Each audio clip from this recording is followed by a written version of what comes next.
Ever noticed how motorcycles seem to get away with things that cars and trucks can't? Well, there's actually a good reason behind it. Today, we're going to talk about 7 things motorcycles can do that other vehicles just can't, and why motorcyclists do them. If you've never ridden a motorcycle, this might change how you view these actions. And for those of you who ride, I'd love to hear your thoughts. Do you think these actions are helpful? How often do you use them? Let's get right into it. 1. Running red lights. Now, before you get too shocked, this is actually legal in some states, under certain conditions. In places like South Carolina, the rules are a bit different when it comes to red lights. If a motorcyclist has to wait at a light for a long time, say up to 2 minutes, and the light isn't changing, they might not be able to trigger the sensor in the road that's meant to detect cars waiting.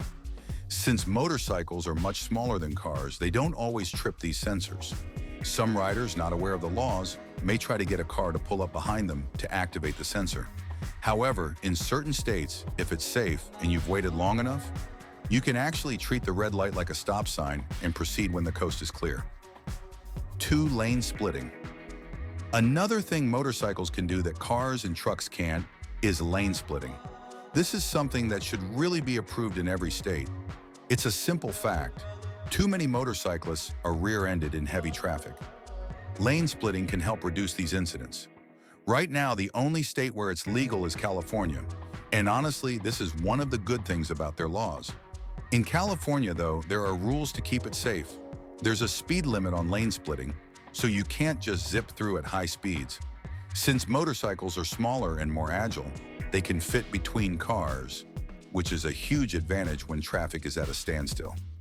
While lane splitting can be risky, it's often less dangerous than being stuck in traffic, where distracted drivers, especially those on their phones, might rear-end you.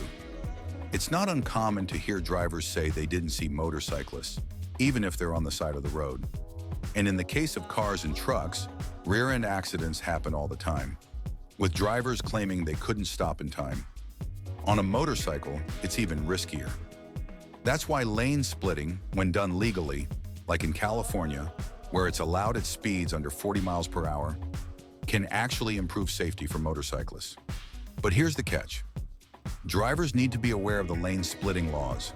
There are plenty of videos showing motorcyclists lane splitting safely and legally, yet some drivers still argue that it's unsafe. The truth is, when done right, lane splitting can actually help avoid accidents and keep riders safer on the road. 3. Use of HOV, high occupancy vehicle. Lanes. Another perk for motorcycles is their ability to use HOV lanes, which regular cars can't. HOV lanes are typically found in states with serious traffic congestion and are designed to help reduce traffic jams. These special lanes are meant for buses, cars with multiple passengers, and yes, motorcycles. You might be wondering why motorcycles with only one rider are allowed in these lanes. The reason is simple. They don't take up much space. The goal of these lanes is to reduce overall traffic, and motorcycles are incredibly efficient.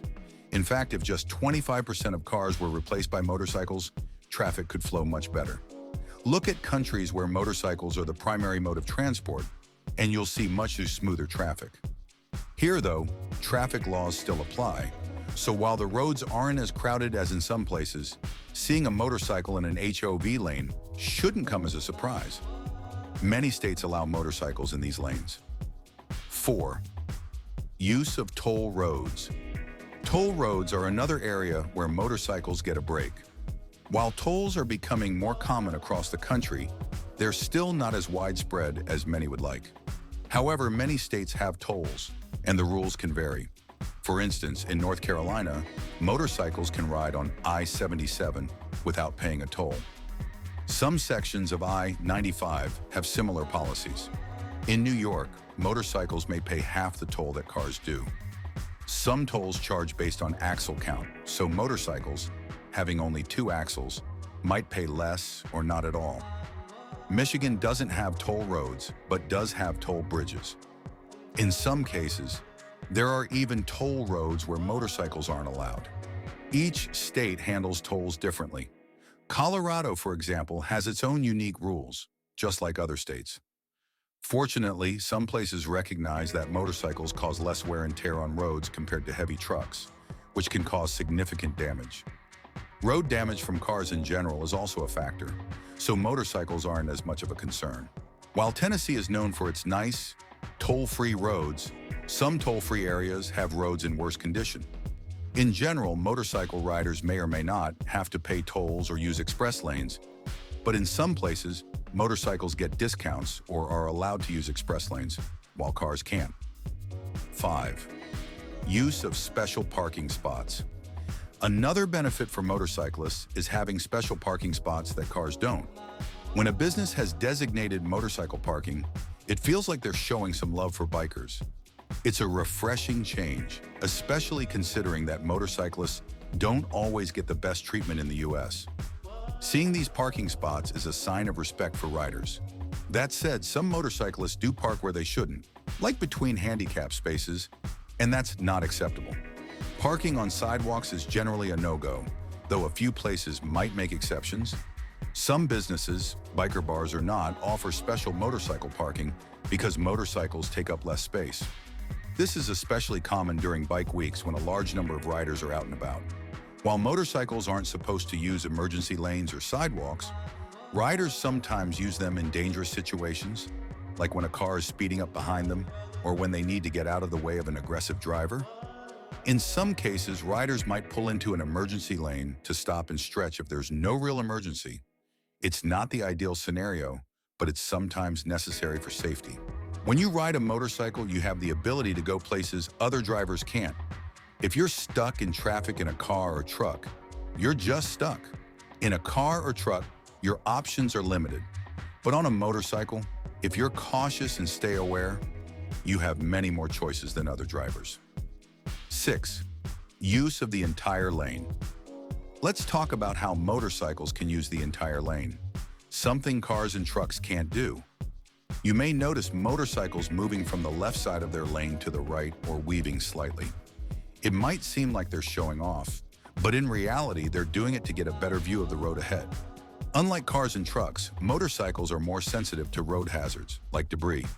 While a car might only suffer minor damage from hitting something, a motorcycle could crash. By moving around in their lane, riders are improving their visibility and avoiding obstacles, all in the interest of safety. Riding a motorcycle isn't about showing off. It's about being able to see the road clearly and making good decisions based on what's ahead. One of the things that helps with this is how motorcyclists sometimes weave or move around in their lane. It's all about visibility and staying safe, not about flaunting skills. 7. Experience outrageous adventure. Finally, let's talk about the experience itself. Sure, going to the mountains can be fun no matter what you're driving. Long road trips in a car can be great too, but riding a motorcycle? That's a whole different kind of adventure. For example, when a biker rides her motorcycle in the mountains, we feel nature in ways that you never could in a car. We notice the temperature changes as you wind through the mountains. In a car, you might just feel a slight coolness, but on a motorcycle, you really experience the shift in temperatures. One moment, you feel warmth, and the next it's chilly. You also get to experience the turns in a way you just don't in a car. There's a sense of danger and excitement when you're leaning into those sharp corners, especially on a narrow road with a mountain on one side and just a small guardrail on the other. You have to correct your steering, or you might end up off the road. I know that's a specific feeling. You're riding a motorcycle, you're closer to the road, and it really makes you appreciate the locations you pass through. You can't get that same feeling in a car or truck. The motorcycle is exposed to everything, and you feel every bump and change in the environment. You get to experience all of this on a motorcycle. The weather, the views, the feeling of achievement. Sure, there are nerve-wracking moments, like riding in heavy rain on unfamiliar roads, but when the sun comes out, it's like you've conquered it. That's what motorcycles are about, feeling connected to the road and to the experience. Motorcycles offer a unique adventure that car drivers often miss. So what about you? What can you do on a motorcycle that people in cars and trucks can't? Share your stories in the comments below. If you enjoy my content, Don't forget to subscribe. Until next time, keep riding safely.